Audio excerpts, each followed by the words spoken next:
Sup, y'all? Welcome back to the Murmur. I'm your host, Face Off. If that intro was the evidence enough, y'all know I rarely get serious on this channel, but every once in a blue moon I'll talk about some heavy stuff, and today is the day. I retell the tale of the album that absolutely broke me. The Caretakers, Everywhere at the End of Time. General advisory before we begin: I cover quite serious mental health issues and depressing things in general, so if you aren't in the best place mentally right now, I would suggest maybe saving this one for a later date, because it's not like the entire fucking world had something terrible happen to it every single month of 2020 or anything. Check this out, I have a live reaction of me listening to this album. Hey, that's pretty good. I don't like where this is going. What are you doing, bro? Whoa! Ew! What the fuck?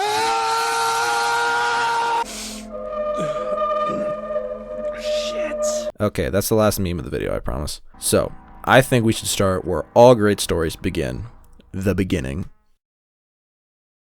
A few months ago, I was scrolling through YouTube Recommended, looking for a juicy piece of content to sink my choppers into, and I saw a thumbnail that gave me a guttural reaction. Something about this image unsettled me, but I didn't know why.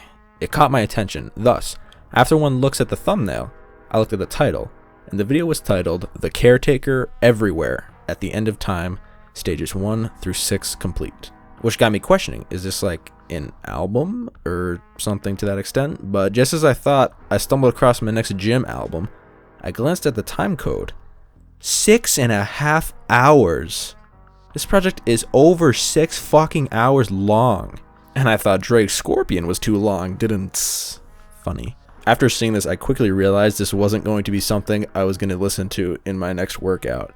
Or any workout in the following days, for that matter. Haha, coronavirus. I knew that I had to save it for a special occasion. And that special occasion came. A small boost in curiosity for this came with watching the video. Can you name one object in this photo which you may have seen before, or at least saw the thumbnail of? For those whose knowledge goes as far as the thumbnail, I'll break it down for you. The video was dissecting a semi-viral Twitter/Reddit image of a bunch of things, but your brain wouldn't let you name anything you were looking at. People claim it's what your brain sees when it's having a stroke, having the whole world around you be similar enough to know that you're still alive, but distant enough to know something is very wrong. But that was all debunked when the guy claiming to be the original artist said he just plugged into a website called Artbreeder. So if you want to give people strokes, go on artbreeder.com, not sponsored. But it reignited my curiosity when, after watching further into the video would draw parallels to the image to the artwork of one Ivan Seal. There's the fucking album cover again. He went on to explain how the art of the Caretakers albums are a great representation of the music he makes, which I will indeed go into more detail as the video progresses. This gave me a surface level interest that would remain on my mind for the next few months. I was too intimidated by the length of the project to actually engage, so once again this mystery album would fall to the wayside. Recently, I've been having people in my life dealing with mental health issues, and I've been feeling pretty down, questioning things, being in a more worried and empathetic state, because the world's not too great right now. And like clockwork, the video magically appears in my recommended once again. This time my curiosity got the better of me, and I clicked on it. Before I hit play, I wanted to read the description and see what I was in for, and holy fuck was I in for it. Everywhere at the End of Time is an artistic depiction of dementia. The stages of the record coincide with the 7 stages an individual goes through while suffering with dementia. The description of the record on the VVM Test YouTube channel does a great job of breaking down each part and giving time codes and titles for the 6+ hour behemoth of an album I was going to listen to. Upon first glance, you were probably much like myself put off at the thought of this being a 6-hour plus record. But after listening to it, it's less like a 1 6-hour plus record and more like 6 1-hour plus records, give or take. But don't get me wrong, these are meant to be listened to all together in just one sitting. But I tell myself to break stuff up so my dumb brain can make me think I do progress. So in the throes of woe and at full mercy to this piece of music, I clicked play, and this fucking thing shook me to my very core. But before I dive into who is being played, I'm going to give a backstory on who made it. The Caretaker, also known as James Leland Kirby, is an English and electronic musician producer and has been working under the Caretaker name for decades. with the earliest being in 1999 with the album Selected Memories from the Haunted Ballroom. 1999! He has been doing this longer than I've been fucking alive. That's pretty epic, James Kirby. Everywhere at the End of Time is an accumulation of a multi-year release schedule, with Phase 1 releasing in 2016, Phases 2 and 3 in 2017, Phases 4 and 5 in 2018, and the final Phase, 6, in 2019. Kirby wanted to capture what it was like to be a dementia patient in Everywhere at the End of Time. In interviews, he stated what a challenging process this has been, to try and make dementia, a disease that makes things not make sense to release it to people that it won't make sense to. And it's not supposed to make sense to us. Those 6+ hours are sonically designed to recreate what a person feels and how their memory slowly and terrifyingly fades away while suffering from dementia. People who study dementia and study those plagued with it have reported that almost universally, the longest memory someone can hold on to is remembering their favorite song. When all else fails, patients can be heard humming their favorite song, making these musical expressions by Kirby be literally the last thing that a person can ever remember. When the music goes, so do they.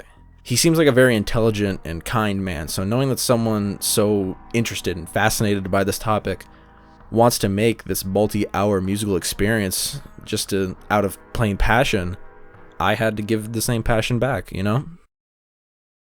Now, what your eyes might have been drawn to in this video are those incredible album covers, something that piqued my interest immediately, and this art actually has some very interesting details. So let's talk about that.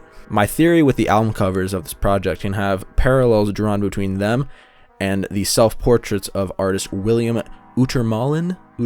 I'm sorry if I'm getting your name wrong, I'm sorry. William is an artist that was diagnosed with a form of dementia, and he wanted to turn it into an art/science experiment, where each year he would create a self-portrait of himself, while the dementia progressively got worse. He was diagnosed with dementia in 1995, and started the experiment the following year, with his last installment being in the year of 2000. You could see in these images how more and more unfamiliar with his own reflection he got.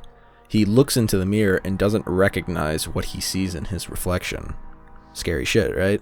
But the idea of not being able to recognize items has a direct correlation with the caretaker Everywhere at the End of Time. Earlier I mentioned about the video where you cannot name anything in this image, and the concept of that mirrors what Kirby was going for the aesthetic of the series. The artist who created these beautiful album covers was previously mentioned Ivan Seal. Seal is an English artist from Berlin, and his style of art can be boiled down to the video's topic. Name one thing in this image, you know? The caretaker and Seal have been working together for years, so it's safe to say each other's ideas have some form of influence on the other. These fantastic images are made with the most abstract ideas and concepts that could possibly imagined. Like, these are just beautiful. And I think the slow decline of a person's ability to recognize themselves, let alone other people, is represented perfectly in the album covers. Phase 1 is an image that I could pretty safely say is a book or magazine rolled up. A bit of questioning about specifics, but you know the general idea of what it is. Phase 2 is an abstract flower pot. You know what it is, but you can't visualize what it's made out of. You can't see specifics. Phase 3 is a tree or seaweed or some shit. The brush strokes are getting more and more distorted and weird as the covers go on. Phase 4, I feel, is a direct correlation with William Utermalin's last self-portrait as a vaguely quartz material face thing. I'm not entirely sure. Phase 5 is just pure abstractness. Comment what you see below, but I see someone riding a seahorse, but I cannot be certain about anything at this point. Phase 6 is the scariest, with it just being a piece of wood and some tape, or for the lame man, a blank canvas. Ivan Seal and the caretaker are the perfect combination, and I'm so glad that these two people have gotten together and created the art that they have. Good on you guys for capturing visuals for the horrible disease that is dementia. Okay, mini rant. So this is how you get someone interested in a topic every school in America. I realized that after I did this, I'd essentially made a research paper about dementia. If you had told me to write a research paper about this in school, I would have told you to go fuck yourself. Schools of the world, find ways to make children interested in the topics you teach. A piece of paper with fill in the blanks are boring as fuck. Okay, rant over. Now for the moment you've been waiting for. Let's dissect this fucking thing. A few people I've seen make similar style videos start with phase 0, and I completely see why. The medical phases of dementia start with no signs of dementia. Nothing that can be picked up by medical equipment or even ourselves, really. So if there was an album of this phase, it would really sound like the music you listen to at home or on a bike ride or some shit. Kirby made a phase of music without even making an album. That's big brain energy right there. Phase 1 is just oldies music. I'm fucking with you. I'll go in more detail. This section is about 40 minutes in length. The music plays back like it's been ripped from a vinyl record, but Kirby says that the project was entirely created digitally, which is a testament to how talented he is and how determined he was to bring this creation to life. When you could accomplish pretty much the same result, which is going to your local record store and picking through the $1 record bin. The music is a metaphor for the memory. A certain track is a certain memory, which is why in the first official stages of dementia, you can hear the memories, you know the structure of them. There's just some slight semblance of distortion with vinyl crackle and occasional clipping. And the song titles are troubling ones to say the least, like A Burning Memory, We Don't Have Many Days, and My Heart Will Stop of Joy. But if you overlook these and just focus on listening to the track, for the most part the music is fine and very nostalgic, which is probably why Kirby went for a 30s feel, to make us feel like we are older, so we can simulate having memories of something very, very old. And with each stage there is a description of what the phase represents and what we should expect. Phase 1 reads, "Here we are experiencing the first signs of memory loss. This stage is most like a beautiful daydream, the glory of old age and recollection, the last of the great days. After the great days are over, we come to the end of the first album." Phase 2 is where I started to get a feeling something weird was afoot. Phase 2 is very similar to Phase 1. You can still hear music, you can still understand what you are hearing, it's relatively the same length, and there are still distortions, but the difference lies in the amount of distortion. With Phase 2 increasing the white noise, increasing the vinyl crackle, and increasing the unsettling vibes, there are even some parts where beginnings of the songs are just ambient drones and white noise until the regular song kicks in.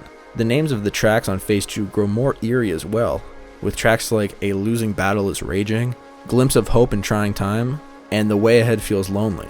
Tracks, despite their names, sound relatively sweet, with some increase in vinyl crackle, but when Phase 2 was playing, I knew that I was in for a brutal time, deterioration in quality. The overall personal mood is generally lower, and at a point more confusion starts to settle in. You know something is wrong, but you want to hopelessly fight in thinking that you can cure it, but remembering harder, all that does is bring you closer to Stage 3. This is the final phase before confusion truly sets in. Stage 3 lasts a crisp 45 minutes, and is when I start to feel my skin crawl. Same semblance of musical theory are there, but whereas the atmosphere around the song seems to be distorted, it's now the songs themselves that feel distorted. With tracks seemingly being stretched and a heavy layer of reverb being applied, this signifies that these memories are drifting and becoming thinner and thinner to recognize, and becoming more and more hazy. After the track would end, the reverb would make it stretch and slowly fade away into a quiet nothing, or counter to that, abruptly stop in the middle and just play the next track. It feels like the track is bouncing around inside of your own head, with other abstract noises, pops, and brassy warbles, like if you had a direct line to a microphone inside of your own brain. The best example of what it sounds like is if you were in a horror movie and someone tried to put on a cheery oldies vinyl in the background, like in the movie The Strangers. I started to feel scared. As a protagonist injected into this world, I felt my memory of these tracks starting to fade, and I just heard them. My fear and confusion was accompanied by equally scary and confusing titles: Sublime Beyond Loss, Aching Cavern Without Lucidity, and An Empty Bliss Beyond This World. The descriptions only further creep me out and terrify me to hear what's next to come. Here are presented with some of the last coherent memories before confusion fully rolls in and gray mist form and fade away. Finest moments have been remembered. The musical flow in places is more confused and tangled. As we progress, some singular memories become more disturbed, isolated, broken, and distant. There are the last embers of awareness before we enter the post-awareness stages. Phase 4 is when the series goes from a distorted oldies record to a more noise and drone album. Not only is the fear and confusion intensified, but time is as well, with the album coming in at 90 minutes, over an hour of distorted recollections. The music has the feeling of the oldies music with glimpses of it in the distortion, but the industrial sound effects have signified that the music has taken a back seat to the noise. you start to confuse what instruments are being played, not knowing if it's a trumpet, violin, piano, what have you. But one thing is for sure, these songs sound like they're in pain. The songs have a semblance of song structure, but it feels alien at the same time. The best way I can equate it to is dream logic.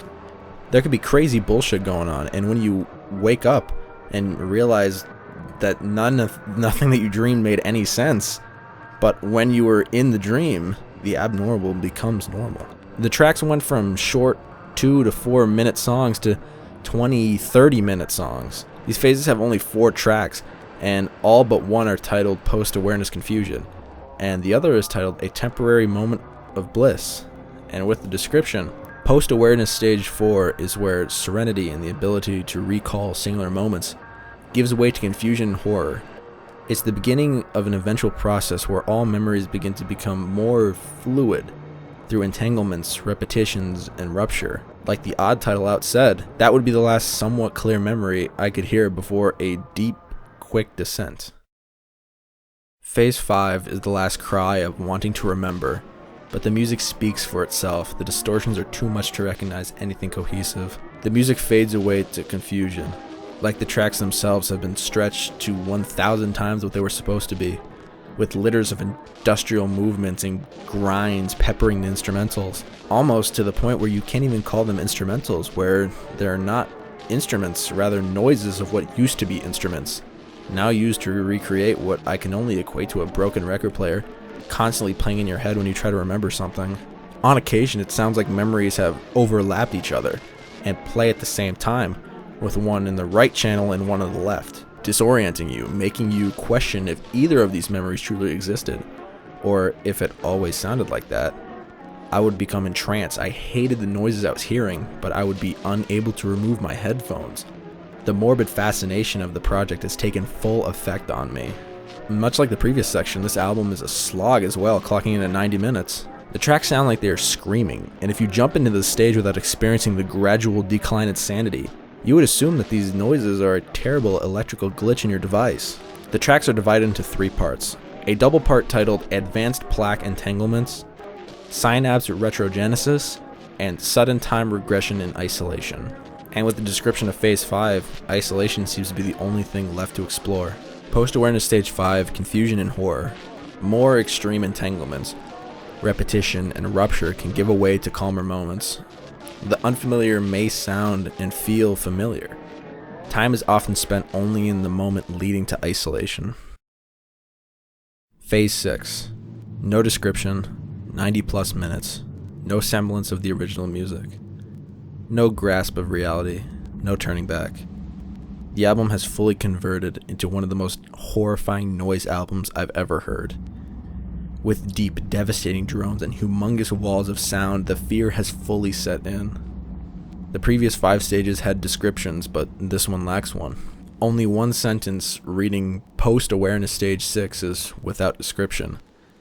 Only 4 30-minute plus tracks with the titles, A Confusion So Thick You Forget Forgetting, A Brutal Bliss Beyond This Empty Defeat, Long Decline Is Over, and Place in the World Fades Away. All 4 of these titles is what I experience. The noise has been slowly becoming more and more normal to me. That I feel listening to these distorted white noise garbles is what I'm supposed to be doing. The fight to secure my sanity has been lost, and I have become one with the devastating noise. Gone are the parts of music I can clearly remember, and all that is left to vague shadows of what once was. And the final track, the final stage of the final album, the final 5 minutes, is one of the most heartbreaking things I have ever heard in my life. The last memory. What seems to be the last semblance of what was once considered music. The last cohesive memory you can relive almost as well as back in stage 1, or even stage 0 for that matter. But like all other tracks, the songs cannot continue like what once was, and the songs fade away and it gets lost in the void. Even the white noise becomes silent. There is no noise to speak of at all. Your last piece of sanity, your last piece of memory, your last piece of life. As the last track entails, a slow fade of your last memory signifies death as your place in the world fades away as well. Told you this was some deep shit. Let's take some deep breaths and watch some frog videos as we recuperate from what the fuck I just read.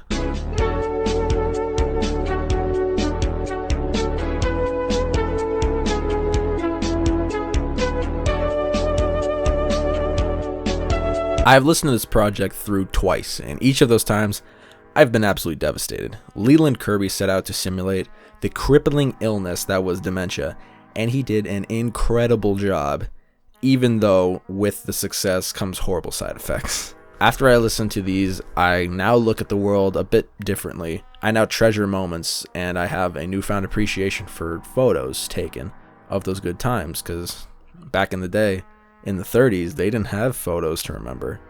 All they had was their memory. So if I had to boil down my whole combined 13 plus hour listening experience into a stupidly simple sentence, it good. I totally recommend you experiencing this for yourself. It's one thing to hear a sweaty dude describe this, but it's a whole different thing to listen to it yourself. But again, if you haven't figured out yet, listener discretion is advised. This is some deep stuff, and if the last thing you need right now is to get sad, maybe save the listening for a later date. But I view it as shock therapy and learning something new, keeping my brain fresh, especially in this isolation that we find ourselves in. Also, if you do listen to it, read the comments, because there are some great, friendly, like-minded people going through the exact same thing you are. Here are some of my favorites. I feel like this is what plays in the end credits of the universe. I've been scrolling through the comments while listening and didn't realize I was already 30 minutes in. It's unsettling to see how fast it's gone by already. Commenting to make sure everyone is okay. This is a tough experience, but even though we are random commenters, we still go through this together. And my personal favorite, the best example I've ever seen of art should comfort the disturbed and disturb the comfortable. I suggest reading the comments after listening. There are so many people sharing their experiences and comforting people while also creating an open dialogue about what they went through. Some actual dementia patients are in the comments explaining how true this is. It's insane. So, in conclusion, I recommend caution to the fate of heart, but if you're up for it, you will go through a 6.5 hour self-discovery journey. And I feel this commenter put it into perfect words how I feel. Oh boy, that was a long one. Jesus Christ, that hurt. That hurts my brain talking about. Didn't think I was gonna bust out one of these existential nightmares, did ya? I wasn't lying about that sweaty man comment. It's very hot. It's middle summer, and I can't have my AC on because I want to record for you beautiful people. Real quick, I want to shout out people that I researched for this video. Of course, James Leland Kirby, big shout out. Evan Seal, huge shout out. Shout out to Solar Sands, because I used the video, Can You Name One Object in This Photo? Great video, highly produced, what kind of gave me the idea to do this after seeing it again, and I thought, big ups to you. A smaller channel that I saw, Jazz and his growing group of very real friends, he did an art discussion on the album that I talked about, and I watched his video, and it's very long, it's very in-depth. He does an actual live reaction, unlike me that did a shitty meme. But I recommend listening to that. All these videos I talk about will be linked in the description. And last, Greek Face, how to portray memory loss with music and art. I watched that video to learn about William, last name I can't pronounce, and his whole thing with the dementia portraits. I thought it was an extremely great thing to do, and I want to shout out all these people for helping me research, even though they didn't know that it helped me research. This album fucked me, dude. Oh my god, dude. If you want to support James Leland Kirby for the art that he did, his stuff's on Bandcamp, and he sells vinyl records of these. But I don't know if they're still in stock, because this is starting to get big. The video almost has a million views on YouTube. So it's pretty epic. It's getting there. Damn, bro, the world is fucking crazy right now. So I recommend it. I had a lot of fun making this video. This is one of the videos that I scripted out. I usually don't script out videos, but this is the one I really wanted to get this right, I wanted it to feel professional, and I hope I comes across professional. But also, shoutouts. I got my microphone fixed. Fuck yeah, dude. I'm not using the Snowball anymore. I'm back to my Audio Technica. Let's fucking go. And I have a new, more expensive audio interface. So hopefully This is gonna sound fucking a lot better. I have the M Audio Air. You gotta record in mono. Did not know that because it was only coming through the left speaker. But fuck it, whatever, dude. I got a new mic, so thanks Crime Dog for letting me use the Snowball. But I think I'm gonna stick with mine. I like this one a little better. Thank you for watching. I appreciate it. If you are this far in the video, you are a true homie, bro. You're a true homie. I really appreciate it. Thank you. My channel is growing immensely. I passed 2,000 subscribers, and we're still growing. I am incredibly thankful for everything that's going on. Soon, I want this to be my full-time job. I want to not have to worry about going and lifting shit or doing any of that. I just want to do this for a living. So, alright. I'm rambling. Caretaker, everywhere at the end of time. Good. Thank you for watching. And if you had your existential crisis and you're picking up stages 1 through 3 on vinyl, then I guess you're good to go. So thank you, and remember, in these trying times, try your absolute hardest to have a pleasant day.